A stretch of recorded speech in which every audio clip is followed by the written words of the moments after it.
Hi, hello, ನಮಸ್ಕಾರ. ಎಲ್ರಿಗೂ ಮತ್ತೊಮ್ಮೆ ನಮ್ಮ ಚಾನೆಲ್‌ಗೆ ಸ್ವಾಗತ. ಹೊಸ ವರ್ಷದ ಹಾರ್ದಿಕ ಶುಭಾಶಯಗಳು. ಈ ವರ್ಷದ ಮೊದಲ ರೆಸಿಪಿ ಒಬ್ಬಟ್ಟು. ಸೀಸನ್ ವೈಸ್ ಸಿಗುವಂತಹ ಸಿಹಿ ಗೆಣಸನ್ನು ಉಪಯೋಗಿಸ್ಕೊಂಡು ಮಾಡಿದ್ದೀನಿ. ತುಂಬ ಚೆನ್ನಾಗಿರುತ್ತೆ. ಬನ್ನಿ ಹೇಗೆ ಮಾಡೋದು ಅಂತ ನೋಡ್ಕೊಳ್ಳೋಣ. ಅದಕ್ಕೂ ಮುಂಚೆ ನೀವು ನಮ್ಮ ಚಾನಲ್‌ಗೆ ಸಬ್ಸ್ಕ್ರೈಬ್ ಆಗಿಲ್ಲ ಅಂದರೆ ದಯವಿಟ್ಟು ಸಬ್ಸ್ಕ್ರೈಬ್ ಆಗಿ ಪೂರ್ತಿ ವಿಡಿಯೋ ನೋಡಿ ಸಪೋರ್ಟ್ ಮಾಡಿ ಪ್ಲೀಸ್. ನಾನಿಲ್ಲಿ 1 ಕೆಜಿ ಆಗುವಷ್ಟು ಸಿಹಿ ಗೆಣಸನ್ನು ತೊಗೊಂಡಿದ್ದೀನಿ. ಅದನ್ನು ನೀಟಾಗಿ ವಾಶ್ ಮಾಡಿ ಸಣ್ಣ ಸಣ್ಣ ತುಂಡುಗಳನ್ನಾಗಿ ಕತ್ತರಿಸಿ ಇಡ್ಲಿ ಪಾತ್ರೆಯಲ್ಲಿ ಬೇಯಿಸ್ಕೊಳ್ತೀನಿ. ಸುಮಾರು 20ರಿಂದ 25 ನಿಮಿಷ. ಇದು ತಗೊಂಡು ಬಂದಾಗ ತುಂಬ ಗಟ್ಟಿ ಇತ್ತು. ಹಾಗಾಗಿ ಇಷ್ಟು ಟೈಮ್ ಬೇಕಾಯಿತು. ಸ್ವಲ್ಪ ಸಾಫ್ಟ್ ಇದ್ದರೆ ಇನ್ನು ಸ್ವಲ್ಪ ಬೇಗ ಆಗುತ್ತೆ. ನಾನು 25 ನಿಮಿಷ ಇದನ್ನು ಬೇಯಿಸ್ಕೊಂಡಿದ್ದೀನಿ. ನೋಡಿ ಬೇಯಿಸ್ತಾ ಇದೆ. ಈ ಬೇಯೋ ಟೈಮಲ್ಲಿ ಏನು ಮಾಡೋಣ, ಇದಕ್ಕೆ ಕನಕಕ್ಕೆ ರೆಡಿ ಮಾಡ್ಕೊಂಬಿಡೋಣ. ಆ್ಯಸ್ ಯೂಶುವಲ್ ಎಲ್ಲ ಒಬ್ಬಟ್ಟು ಮಾಡ್ತೀರಲ್ಲ ಅದೇ ಥರ ಒಬ್ಬಟ್ಟಕ್ಕೆ ಕಲಿಸ್ಕೊಳ್ಳೋದು. ಹೂರಣ ಮಾತ್ರ ಬೇರೆ ಚೇಂಜ್ ಇರುತ್ತೆ ಅಷ್ಟೇ ಅಲ್ವಾ. 1 ಕಪ್ ಆಗೋಷ್ಟು ಮೈದಾ, 1 ಕಪ್ ಆಗೋಷ್ಟು ಚಿರೋಟಿ ರವೆ ಹಾಕಿದ್ರೇ ಚೆನ್ನಾಗಿ ಬರುತ್ತೆ. ಬರೀ ಮೈದಾ ಬೇಡ. ಚಿಟಿಕೆ ಉಪ್ಪು ಮತ್ತು ಅರ್ಧ ಸ್ಪೂನ್ ಆಗೋಷ್ಟು ಅರಿಶಿನ ಹಾಕಿ ಫಸ್ಟ್ ಡ್ರೈ ಮಿಕ್ಸ್ ಮಾಡಬೇಕು. ಡ್ರೈ ಮಿಕ್ಸ್ ಮಾಡಿ ಆದಮೇಲೆ ಸ್ವಲ್ಪ ಸ್ವಲ್ಪ ನೀರನ್ನೇ ಹಾಕ್ಕೊಂಡು ಕಲಿಸ್ಕೊಳ್ಬೇಕು. ಸಾಫ್ಟಾಗಿ ಕಲಿಸ್ಬೇಕು. ಚಿರೋಟಿ ರವೆ ಸ್ವಲ್ಪ ಜಾಸ್ತಿ ನೀರು ಇರುತ್ತೆ. ಹಾಗಾಗಿ ಸ್ವಲ್ಪ ನೀರು ಜಾಸ್ತಿ ಹಾಕ್ಕೊಂಡು ಕನ್ಸಿಸ್ಟೆನ್ಸಿ ಅಂದರೆ ಒಬ್ಬಟ್ಟು ಮಾಡೋ ಕನ್ಸಿಸ್ಟೆನ್ಸಿ ನೀವು ಬೇಳೆ ಒಬ್ಬಟ್ಟು ಹೇಗೆ ಮಾಡ್ತೀರಲ್ಲ ಅದೇ ಥರ ಸೇಮು.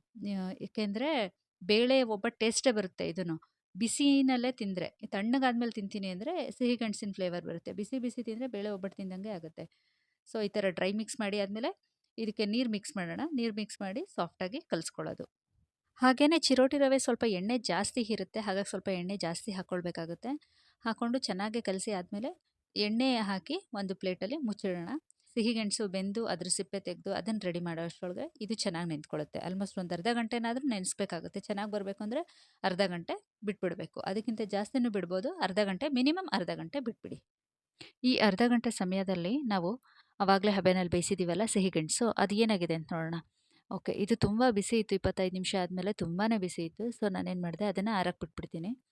ಕಲರ್ ಅಂತೂ ತುಂಬ ಚೆನ್ನಾಗಿ ಕಾಣಿಸ್ತಾ ಇತ್ತು. ಯೆಲ್ಲೋ ಕಲರ್, ತುಪ್ಪದ ಕಲರ್ ತುಂಬ ಚೆನ್ನಾಗಿ ಕಾಣಿಸ್ತಾ ಇತ್ತು. ಸೊ ಇದು ಆರಿದ ಮೇಲೆ ಇದ್ರದ್ದು ಸಿಪ್ಪೆ ತೆಗೆದುಬಿಡೋಣ. ಎಲ್ಲ ಸಿಪ್ಪೆ ತೆಗೆದುಬಿಟ್ಟು ಒಂದು ಪ್ಲೇಟ್ನಲ್ಲಿ ಹಾಕ್ಕೊಂಡು ನೀಟಾಗಿ ಕಂಪ್ಲೀಟಾಗಿ ಸ್ಮ್ಯಾಶ್ ಮಾಡಬೇಕು. ಗಂಟು ಗಂಟು ಥರ ಇರಬಾರ್ದು. ಒಬ್ಬಟ್ಟು ಚೆನ್ನಾಗಿ ಬರಬೇಕು ಅಂತ ಅಂದರೆ ಕಂಪ್ಲೀಟಾಗಿ ನೀಟಾಗಿ ಸ್ಮ್ಯಾಶ್ ಮಾಡಬೇಕಾಗುತ್ತೆ. ನೋಡಿ ಆಗಿದೆ, ಸ್ಮ್ಯಾಶ್ ಆಗಿದೆ. ಈಗ ಏನು ಮಾಡ್ತೀನಿ, ನಾನೇನು ಚಿರೋಟಿ ರವೆ ಮತ್ತು ಮೈದಾ ತೊಗೊಂಡಿದ್ದೆ ಅದೇ ಕಪ್ಪಲ್ಲಿ 1 ಕಪ್ ಆಗೋಷ್ಟು ಬೆಲ್ಲ ತೊಗೊಂಡು ಸ್ವಲ್ಪ ನೀರು ಹಾಕಿಬಿಟ್ಟು ಅದು ಕರ್ಗಕ್ಕೆ ಬಿಡ್ತಾ ಇದ್ದೀನಿ. ಕರ್ಗೋದಕ್ಕಷ್ಟೇ ನೀರು ಹಾಕಿರೋದು, ಬೇರೆ ಏನಿಲ್ಲ. ಇದು ಕರಗಿದ ಮೇಲೆ ನೋಡಿ ಇಲ್ಲಿ ಇನ್ನೊಂದು ಸ್ವಲ್ಪ ಇದೆ ಅಷ್ಟೇ ಕರಗುವಂಥದ್ದು. ಈಗ ನೋಡಿ ಪೂರ್ತಿಯಾಗಿ ಕರಗಿದೆ. ನೋಡಿ ಕಂಪ್ಲೀಟಾಗಿ ನೊರೆ ನೊರೆ ಬರ್ತಾ ಇದೆ. ಇದನ್ನೇನು ಪಾಕ ತಗೊಳ್ಳೋ ಅಗತ್ಯ ಇರೋದಿಲ್ಲ. ಜಸ್ಟ್ ಕರಗಿಸಿದ್ರೆ ಸಾಕು. ಏಕೆಂದರೆ ಮತ್ತೆ ನಾವು ಕಾಯಿ ಎಲ್ಲ ಹಾಕ್ಬಿಟ್ಟು ಬೇಯಿಸೋಕ್ಕಿರುತ್ತೆ. ಹಾಗಾಗಿ ಇದನ್ನೇನು ಪಾಕ ತೆಗಿಯೋ ಅಗತ್ಯ ಇಲ್ಲ. ಅದೇ ಕಪ್ ಅಳತೆನಲ್ಲಿ ಒಂದು ಬಟ್ಲು ತೆಂಗಿನ ತುರಿಯನ್ನು ತೊಗೊಂಡಿದ್ದೀನಿ. ಸೊ ಈ ಬೆಲ್ಲದ ನೀರೇನಿದೆ ಅದಕ್ಕೆ ಹಾಕಿ ಮಿಕ್ಸ್ ಮಾಡ್ತಾ ಇದ್ದೀನಿ. ಪಾಕ ಇದೆಯಲ್ಲ, ಅಂದರೆ ಒಂದೆಳೆ ಪಾಕ ಆ ಥರ ಏನು ಬರೋಂಗಿಲ್ಲ. ಕರಗಿದ್ರೆ ಸಾಕು. ಅದಕ್ಕೆ ಹಾಕಿ ಮಿಕ್ಸ್ ಮಾಡಿ ಸ್ವಲ್ಪ ಚೆನ್ನಾಗಿ ಹೊಂದ್ಕೊಳ್ಳೋ ತನಕ ಬೇಯಿಸ್ಬೇಕಾಗುತ್ತೆ. ಈಗ ನೋಡಿ ಅದು ಕಲರ್ ಸ್ವಲ್ಪ ಚೇಂಜ್ ಆಗುತ್ತೆ. ಯಾಕೆಂದರೆ ಕಾಯಿ ಮತ್ತು ಬೆಲ್ಲ ಹೊಂದ್ಕೊಂಡಾಗ ಸ್ವಲ್ಪ ಕಲರ್ ಚೇಂಜ್ ಆಗುತ್ತೆ. ಅಲ್ಲಿ ತನಕ ಸ್ವಲ್ಪ ಬೇಯಿಸ್ಕೊಳ್ಬೇಕಾದ್ರೆ ಅಂದರೆ 4ರಿಂದ 5 ನಿಮಿಷ ಟೈಮ್ ತೊಗೊಳುತ್ತೆ ಅದಕ್ಕೆ. ಇದು ನೋಡಿ ಈಗ ಗೊತ್ತಾಗ್ತಾ ಇದೆ ಕಲರ್ ಚೇಂಜ್ ಆಗಿರೋದು. ಈ ಹಂತದಲ್ಲಿ ಏನು ಮಾಡ್ತೀನಿ, ಆವಾಗಲೇ ಸಿಹಿಗೆಣಸನ್ನ ಸ್ಮ್ಯಾಶ್ ಮಾಡಿ ಇಟ್ಕೊಂಡಿದ್ವಲ್ಲ ಅದನ್ನು ಹಾಕ್ಕೊಳ್ತೀನಿ.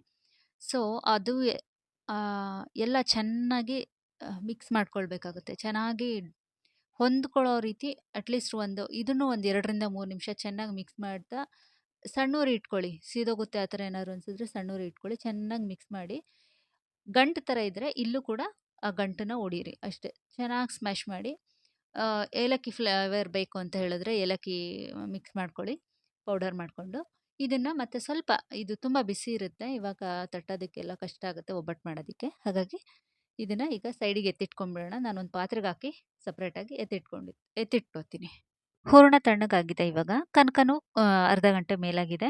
ಸೊ ಇದನ್ನ ಇನ್ನೊಂದು ಸರಿ ನೀಟಾಗಿ ಸ್ಮ್ಯಾಶ್ ಮಾಡಿಕೊಂಡು ಈಗ ಒಬ್ಬಟ್ಟು ಮಾಡೋಣ. ಸಣ್ಣ ಸಣ್ಣ ಉಂಡೆಗಳನ್ನಾಗಿ ಮಾಡ್ಕೋತೀನಿ. ನೀವು ಮನೆಯಲ್ಲಿ ಹೇಗೆ ಮಾಡ್ತೀರಾ ಹಾಗೆ ಮಾಡ್ಕೊಳ್ಳಿ. ನಾನು ಈ ಥರ ಸಣ್ಣ ಸಣ್ಣ ಉಂಡೆಗಳನ್ನು ರೆಡಿ ಮಾಡ್ಕೊತೀನಿ.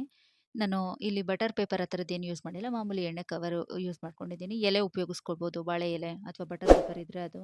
ಸೊ ಇಲ್ಲಿ ಒಂದು ನಿಂಬೆಹಣ್ಣು ಗಾತ್ರದಷ್ಟು ಹೂರಣ ತೊಗೊಂಡಿದ್ದೀನಿ. ಇನ್ನು ಒಂದು ಸ್ವಲ್ಪ ಕನಕ ತೊಗೊಂಡು ನೋಡಿ ನಾನು ಕೈ ಮೇಲೆ ಮಾಡ್ಕೊಳ್ತೀನಿ. ಈ ಥರನೂ ಮಾಡ್ಬೋದು. ನಿಮ್ಮ ಅಭ್ಯಾಸಗಳು ಹೇಗಿದೆ ಹಾಗೆ. ಹೂರಣ ಚೆನ್ನಾಗಿ ಸ್ಮ್ಯಾಶ್ ಆಗಿದ್ರೆ ಹೇಗೆ ಬೇಕಾದರೂ ಮಾಡ್ಕೊಳ್ಬೋದು. ಇದನ್ನು ಆಮೇಲೆ ತಟ್ಬಿಟ್ಟು ಸ್ವಲ್ಪ ಎಣ್ಣೆ ಜಾಸ್ತಿ ಉಪಯೋಗಿಸಿ ಚೆನ್ನಾಗಿರುತ್ತೆ ಒಬ್ಬಟ್ಟಿಗೆ. ಆ್ಯಸ್ ಯೂಶುವಲ್ ಸ್ವಲ್ಪ ಲೋ ಫ್ಲೇಮಲ್ಲಿ ಇಟ್ಬಿಟ್ಟು 1 ನಿಮಿಷ ಅದಾದಮೇಲೆ ಮೀಡಿಯಮ್ ಫ್ಲೇಮಲ್ಲಿ ಇಟ್ಕೊಂಡು ಬೇಯಿಸಿದ್ರೆ ತುಂಬ ಚೆನ್ನಾಗಿ ಬರುತ್ತೆ. ನಾನು ಮಾಡೋದು ಇದೇ ಥರ. ಇನ್ನೂ ಒಂದೆರಡು ಥರ ಮಾಡ್ತೀನಿ ತಟ್ಟೋದು ಬೇರೆ ಬೇರೆ ಥರ. ನನ್ಗೆ ಅವತ್ತಿನ ಮನಸ್ಥಿತಿ ಹೇಗಿರುತ್ತೋ ಹಾಗೆ ಮಾಡ್ಕೊಂಡು ಹೋಗ್ತೀನಿ ಅಷ್ಟೇ. ಇದನ್ನು ನೋಡಿ ಈ ಥರ ನೀಟಾಗಿ ತೊಗೊಂಡು ಅದೇ ಭಾಗದಲ್ಲಿ ಹಾಕ್ಬೋದು ಅಷ್ಟೇ. ತವಾ ಬಿಸಿ ಇದೆ, ತವಾ ಮೇಲೆ ಹಾಕೋಣ. ಅದಕ್ಕೂ ಮುಂಚೆ ಒಂದು ಸ್ವಲ್ಪ ಎಣ್ಣೆ ಹಾಕಬೇಕು. ಇಲ್ಲ ಅಂತ ಹೇಳಿದ್ರೆ ಒಬ್ಬಟ್ಟು ಎಲ್ಲ ಕಿತ್ತು ಹೋಗ್ಬಿಡುತ್ತೆ.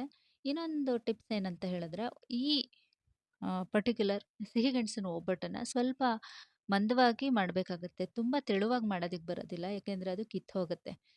ಇದು ನಂದು ಎಕ್ಸ್ಪೀರಿಯನ್ಸ್ ಮೇಲೆ ಹೇಳ್ತಿರೋದು. ತುಂಬ ತೆಳುವಾಗಿ ಮಾಡಿ ಈಗ ಕಾಯಿ ಒಬ್ಬಟ್ಟೆಲ್ಲ ಮಾಡ್ತೀವಲ್ಲ ಆ ಥರ ತೆಳುವಾಗಿ ಮಾಡೋಕ್ಕಾಗಲ್ಲ.